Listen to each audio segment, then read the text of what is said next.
आप सबको मेरी बहुत बहुत नमस्ते। आज हम अध्याय 3 गीता का अध्याय 3 कर्म योग का जो है इसका शब्दार्थ करेंगे। इसमें 43 श्लोक हैं। पहले 2 अर्जुन के हैं, फिर 33 कृष्ण के हैं, फिर 1 अर्जुन का है और फिर 7 जो है कृष्ण के हैं। यानी कि 2 और 3 अर्जुन के हैं और 33 और 7 जो है कृष्ण के हैं। तो आज हम पहले इन 5 श्लोकों का पहले एक बार हिंदी में पढ़ देता हूँ, फिर इसका हम संस्कृत का करेंगे और देखेंगे कि इसमें क्या कहते हैं। अर्जुन ने कहा, जनार्दन, यदि तेरी मति, तेरे विचार में कर्म की अपेक्षा बुद्धि अधिक बड़ी है तो केशव तू मुझे घोर कर्म में क्यों नियुक्त करता है। वे मिश्रित से कथन से तू मेरी बुद्धि को मोहित सी कर रहा है। उस एक बात को निश्चित करके कहे जिससे मैं आत्म कल्याण को प्राप्त करूं। कृष्ण ने उत्तर दिया, निष्पाप, इस लोक में पूर्व मेरे द्वारा यानी पहले मेरे द्वारा 2 प्रकार की निष्ठा कही गई है। ज्ञान योग से ज्ञानियों की और कर्म योग से योगियों की। पुरुष नए कर्मों के अनारंभ से निष्कर्मता को प्राप्त रहता है और नए संन्यासन से ही सिद्धि को संप्राप्त करता है। कोई भी कभी क्षण भी कर्म किए बिना स्थित नहीं रहता है। प्रकृति जन्य गुण सब ही परवश हुए को कर्म कराते हैं। यह है इसका हिंदी। इन पहले 2 उनमें अर्जुन क्वेश्चन पूछता है। वो कहता है, ज्यायसी चेत कर्मणस्ते मता बुद्धिर जनार्दन तत्किम कर्मणि घोरे माम नियोजसी केशव। जनार्दन, तेरे विचार में कर्म की अपेक्षा बुद्धि बड़ी है तो तू मुझे इस घोर कर्म में क्यों लगाता है, क्यों नियुक्त करता है। वो कहता है कि भाई एक तरफ तो तू कहता है कि क्षत्रिय के लिए उसका युद्ध, धर्म युद्ध ही बढ़कर है, और दूसरी तरफ जो कहता है कि तू भाई कामनाओं को त्याग करके ब्रह्म की जो समाहिति है वो श्रेष्ठ है, ब्रह्म प्राप्ति श्रेष्ठ है। हाथी यदा कामान सर्वान पार्थ मनोगतान। एक तरफ तो कहता है कि कामनाओं को त्याग कर, एक तरफ कहता है तू जो है क्षत्रिय के लिए युद्ध से बढ़कर कोई श्रेष्ठ कर्म नहीं है। तो तू मेरी बुद्धि को विचलित सी क्यों कर रहा है, विमोहित सी क्यों कह रहा है। उस एक बात को निश्चित करके कह कि मेरे लिए क्या कल्याणकारी है। जायसी चेत कर्मणस्ते मता बुद्धिर जनार्दन तत्किम कर्मणि घोरे माम नियोजसी केशव। जयायसी चेत कर्मन है ते मता बुद्धि जनार्दन तत्किम कर्मणि घोरे माम नियोजसी केशव। अर्जुन ने कहा, अर्जुनवाच, जनार्दन जनार्दन, चेत यदि, चेत ते मता कर्मन है बुद्धि जायसी। चेत यदि तेरे मता, तेरे विचार में, तेरी मति में, तेरे अनुसार कर्म नहीं, कर्म से, कर्म की अपेक्षा बुद्धि जायसी गुरुतर है, अधिक बड़ी है, अधिक श्रेष्ठ है।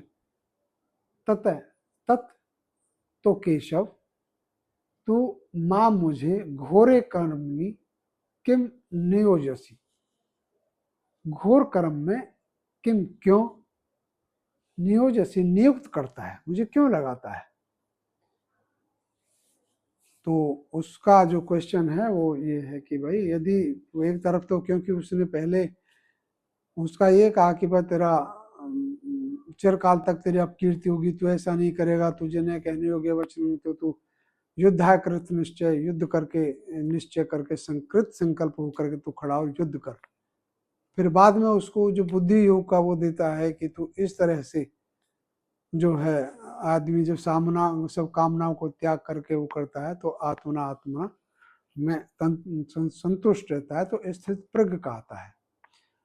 तो यही क्वेश्चन कहता है कि मुझे निश्चित करके कहे कि ज्यायसी चेत कर्मन है ते मता बुद्ध जनार्दन तत्किम कर्मणि घोरे, क्यों, तो क्यों कर्मणि कर्मणि घोरे, मुझे घोर कर्म में माम नियोजसी नियुक्त करता है मुझे। श्लोक 2 में कहता है वो व्यामी शरणेव वाक्येन बुद्धि मोहयसी में तदेकम वद निश्चित येन श्रेयो अहम आपनुयाम। व्यामी श्रेणेव इव वाक्येन, वे मिश्रित से कथन से, मिले जुले से, कभी ये कह रहा है कभी वो कह रहा है, वे मिश्रित से कथन से तू, वचनों से तू, वाक्यों से तू, वे मिश्रित से कथन से तू मैं बुद्धि, मेरी बुद्धि को मोहयसी इव, इव जैसे सी, तू विमोहित सी कर रहा है। तो इस तरह की बात करके मेरी बुद्धि को तू भ्रमसी में डाल रहा है, विमोहित सी कर रहा है, कुछ समझ नहीं आ रहा है। तत् एकम, उस एक बात को निश्चित्यवद, निश्चित करके कहे, ये न अहम, जिससे मैं श्रेय, श्रेय आत्म कल्याण या आत्म लाभ आपनुयाम प्राप्त करो, उसको प्राप्त करो। व्यामी शरणेव, व्यामी श्रेण इव, विमिश्रित से, वाक्य ने वचनों से, बुद्धि मोहयसी इव, विमोहित सी कर रहा है, मोह सी रहा है। तत् एकम, वह एक, तत् एकम वद निश्चित्य येन श्रेय है एम आपनुयाम, कल्याण को मैं प्राप्त करूं। श्रेय अहम आपनुयाम, आपनुयाम प्राप्त करूं। तो निश्चित करके कहे कि मेरे लिए क्या श्रेष्ठ है, जो मेरे लिए निश्चित रूप से कल्याणकारी हो। श्री भगवान उवाच, श्री कृष्ण कहते हैं तीसरे में, अब वो तीसरे से लेकर के 35 तक, 33 श्लोकों में वो जो है कर्म की ही, कर्म योग की महिमा समझाते हैं। इसका प्रत्येक सेंटेंस जो है कर्म का ही वर्णन करता है और ये बहुत बहुत ही सुंदर चैप्टर है। तीसरा श्लोक है लोके अस्मिन् द्विविधा निष्ठा पुरा प्रोक्ता मयानघ ज्ञान योगेन सांख्यानाम कर्म योगेन योगिनाम। लोके अस्मिन् द्विविधा निष्ठा पुरा प्रोक्ता मया अनघ, मयानघ ज्ञान योगेन सांख्यानाम कर्म योगेन योगिनाम। कृष्ण ने उत्तर दिया अनघ निष्पाप, अघ, अघ होता है पाप, अनघ निष्पाप, अस्मिन लोके, इस लोक में, पुरा पूर्व, पहले, प्राचीन, उसमें पूर्वादि में, पहले, मया मेरे द्वारा, द्विविधा निष्ठा, दो प्रकार की निष्ठा प्रोक्ता कही गई है। ज्ञान योगेन सांख्यानाम, ज्ञान योग से ज्ञानियों की, और कर्म योगेन योगिनाम, कर्म योग से योगियों की, यानी कर्म योगियों की। वो कहता है, कृष्ण ने उत्तर दिया निष्पाप अर्जुन, इस लोक में पूर्व में, देखिए श्री कृष्ण एक जीवन मुक्त आत्मा थे। वो मुक्त आत्मा अपने उससे जो है संसार में संभव हो जाती है। वो अपने पूर्व में भी, क्योंकि इस तरह की मुक्त आत्मा है जो उनका इस तरह का आचरण हो सकता है कि वो संसार में इस तरह से आए, और क्योंकि वो मुक्त होती हैं तो वो इस तरह से प्रकट हो जाती हैं। वो कहता प्राचीन काल में भी मैंने इसी तरह से मैं कह चुका हूं पहले। निष्पाप, इस लोक में पूर्व पहले मेरे द्वारा दो प्रकार की निष्ठा कही गई है। निष्ठा, अब किसी के प्रति निष्ठा क्या है? श्रद्धा, विश्वास, आस्था, एक निष्पत्ति भी होता है। तो श्रद्धा, आस्था, उसका विश्वास। लेकिन अब यहाँ पर यदि हम ये कहें कि दो प्रकार का विश्वास, दो प्रकार की निष्ठा, दो प्रकार की आस्था मेरे द्वारा पहले कही गई है, तो ये कुछ इतना प्रभावशाली नहीं बनता। इसका जो वास्तविक क्या अर्थ है? निष्ठा, निष्ठा, निरंतर स्थिति, सतत, संतत, संस स्थिति, अच्छी प्रकार की स्थिति। ये दो प्रकार की स्थिति की बात कर रहा है, अच्छी प्रकार से संस्थिति की बात कर रहा है वो। सतत, सदैव, निष्ठा, निरंतर, ये एक स्वाभाविक प्रवृत्ति की बात कर रहा है कि जब मनुष्य की बहुत जन्मों तक की जो है एक साधना, उससे जो उसकी एक स्थिति बनती है, एक स्वाभाविक प्रवृत्ति बनती है,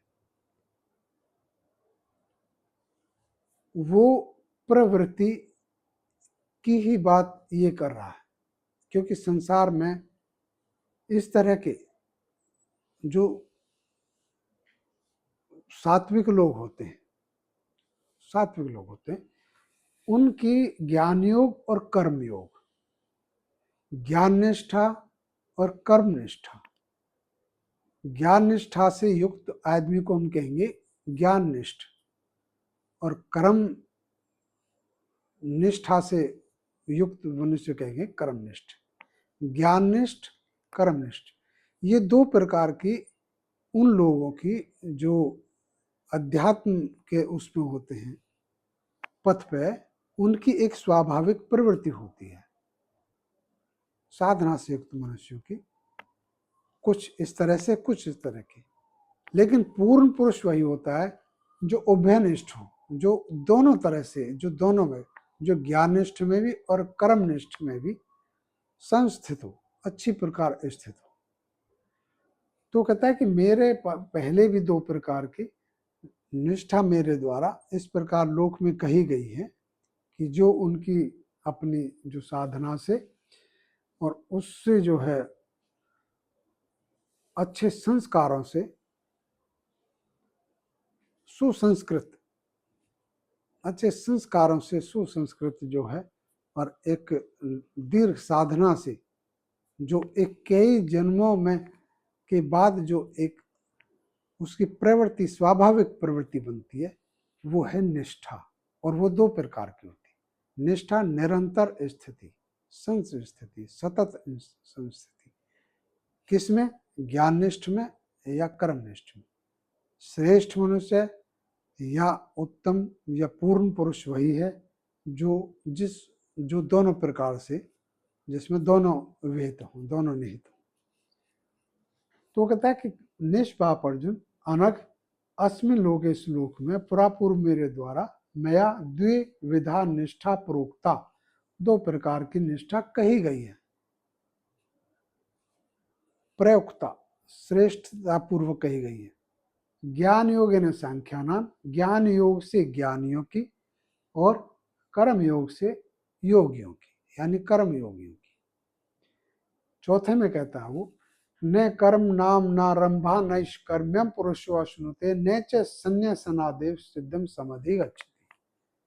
न कर्म नाम नारंभा नैष्कर्म्यम पुरुषो अश्नुते न च संन्यासनादेव सिद्धम समधि गच्छति। न कर्म नाम अनारंभात, आरंभात आरंभ करने से, अनारंभात न आरंभ करने से, कर्मों के न आरंभ करने से, नैष्कर्म्यम पुरुष है अश्नुते, न कर्म नाम अनारंभात नैष्कर्म्यम पुरुष है अश्नुते न च संन्यासनात् एव सिद्धिम समधि सिद्धिम समधि गच्छति। न कर्म नाम अनारंभात नैष्कर्म्यम पुरुषः अश्नुते और न च संन्यासनातेव सिद्धिम समधि गच्छति। पुरुष न कर्मों के अनारंभ से पुरुष है, पुरुष न कर्म नाम अनारंभात, न कर्मों के अनारंभ से नैष्कर्म्यम अश्नुते, निष्कर्मता को प्राप्त रहता है। च और न संन्यासनात् एव सिद्धिम समधि गच्छति, न संन्यासन से ही सिद्धि को संप्राप्त करता है। अब इस श्लोक में इसने वो कहता है पुरुष न तो कर्मों के अनारंभ से यानी कर्मों का आरंभ न करने से निष्कर्मता को कि भाई निष्कर्म हो, निष्काम नहीं निष्कर्म, यहाँ ध्यान देने बात है, निष्काम नहीं है, निष्कर्मता को प्राप्त रहता है। और न संन्यासनात्, संन्यासन से त्याग से, सर्वस्व त्याग से ही सिद्धि को संप्राप्त करता है। ये एक्चुअल में यहाँ पर दो उनका खंडन करते हैं, दो उनका विरोध करते हैं कि ऐसा नहीं है। दो मान्यताओं को वो मना करते हैं कि ऐसा गलत है। कैसे? पुरुष कर्मों के अनारंभ से। अब क्या होता है कि कुछ लोग कुछ ऐसा मानते हैं, कुछ की मान्यता ये है कि मनुष्य कर्म करता है, फल भोगता है, फिर कर्म करता है, फिर फल भोगता है। तो वर्तमान जीवन में वो जो हुआ है वो पिछले जन्मों के कर्मों के फल भोगने के लिए है। इस वर्तमान जीवन में वो पिछले कर्मों के फल भोग रहा है। अगर इस वर्तमान जीवन में वो नवीन कर्म नहीं करेगा तो उससे आगे फल की प्राप्ति नहीं होगी और वो मोक्ष को प्राप्त होगा। श्री कृष्ण इसकी कहते हैं कि नहीं, वो निष्कर्मता को प्राप्त नहीं होगा, ऐसा नहीं। दूसरी धारणा का वो जो खंडन करते हैं वो कहते हैं कि न संन्यासन से ही सिद्धि को संप्राप्त करता है। संन्यासन कहते हैं सब कुछ त्याग देना, सर्वस्व त्याग। पत्नी है, पुत्र है, घर है, देश है, जाति है, काल है, वो समाज है, वो सब कुछ छोड़ करके जंगल में जा कर वो जो है रहने से वो सिद्धि को संप्राप्त करता है।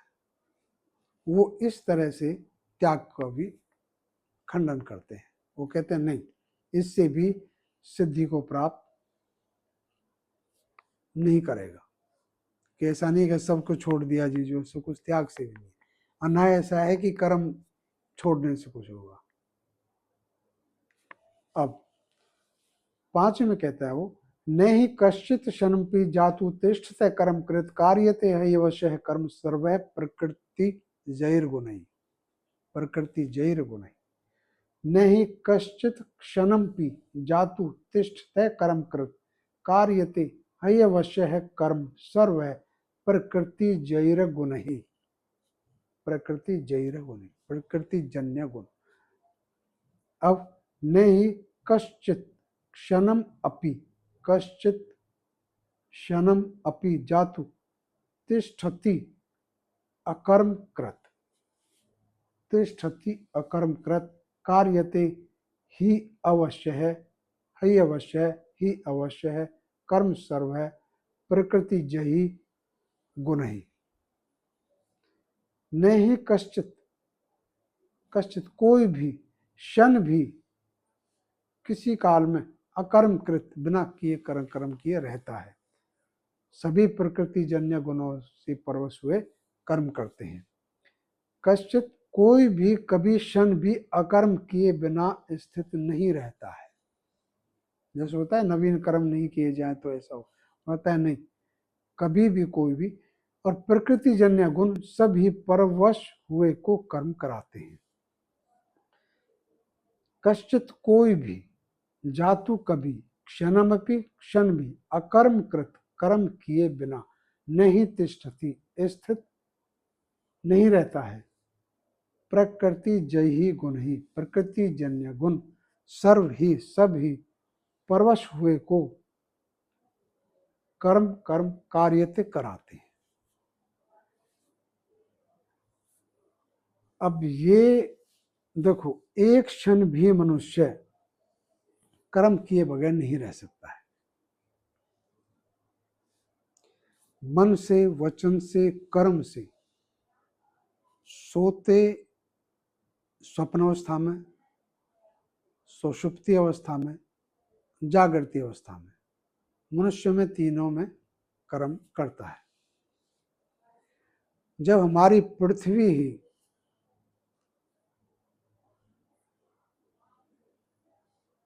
लाखों किलोमीटर के स्पीड से 1,60,000 किलोमीटर प्रति घंटे की स्पीड से हमारी ये पृथ्वी घूम रही है, तो इस पृथ्वी पर कोई भी प्राणी बिना क्रिया किए बगैर, बिना कर्म किए बगैर, निश्चेष्ट, बिना चेष्टा किए बगैर कैसे रह सकता है, जब हमारी पृथ्वी ही इस स्पीड से घूम रही है।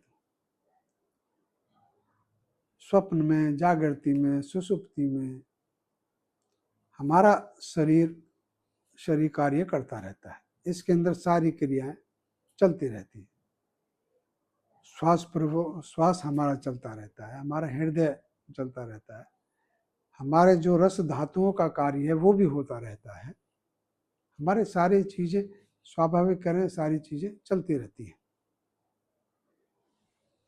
मनुष्य की कभी रजतम सततम ये भी कभी कभी उभर के कैसे आती है, ये भी हमेशा कार्य करते थे। कभी मनुष्य तमोगुनी प्रवृत्ति में, कभी सात्विक में, कभी रजोगुनी प्रवृत्ति में रहता है। उनसे भी परवश हुआ कर्म करता रहता है मनुष्य। ये सारा सारा प्राकृतिक जितना भी भौतिक जगत है, जितना भी ये सृष्टि है, संपूर्ण भौतिक सृष्टि उस अविरामी काल के चक्र में सदैव कार्यरत है। संपूर्ण सृष्टि, संपूर्ण ब्रह्मांड, वो काल जो ठहरता नहीं है, उसके चक्र में कर्मरत है। तो मनुष्य तो एक पुतला है। वो पुतला निश्चेष्ट कैसे रह सकता है? नहीं रह सकता। वो भी तो उसी प्रकृति का अंश है जो अविरामी काल के उसमें घूम रहा है।